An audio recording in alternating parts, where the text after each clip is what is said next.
આપ સર્વેને વૈદ્ય નિમેશના હાર્દિક નમસ્કાર. તત્ર પ્રથમ માસે કલલમ જાયતે.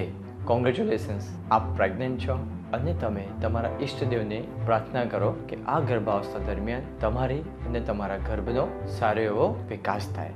એક વૈદ્ય તરીકે તમારી આ ખુશીને હું મહેસૂસ કરું છું અને ગર્ભાવસ્થાના આ પડાવ દરમિયાન હું પણ એ કામના કરું કે તમારું શરીર અને તમારા ગર્ભનો વિકાસ સારી રીતે થાય. ગર્ભાવસ્થાના પ્રથમ માસમાં ગર્ભ પાણીથી ભરેલા નાના ફુગ્ગા જેવું હોય છે.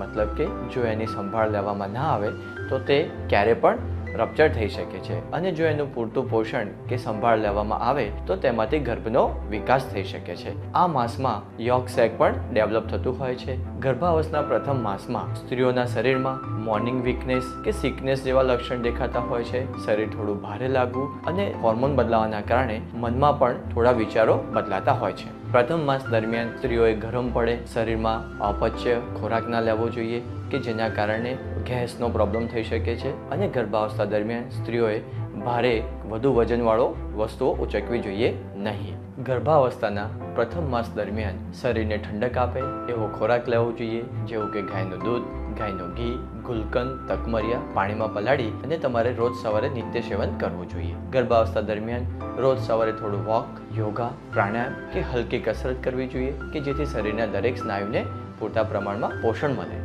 જય આયુર્વેદ.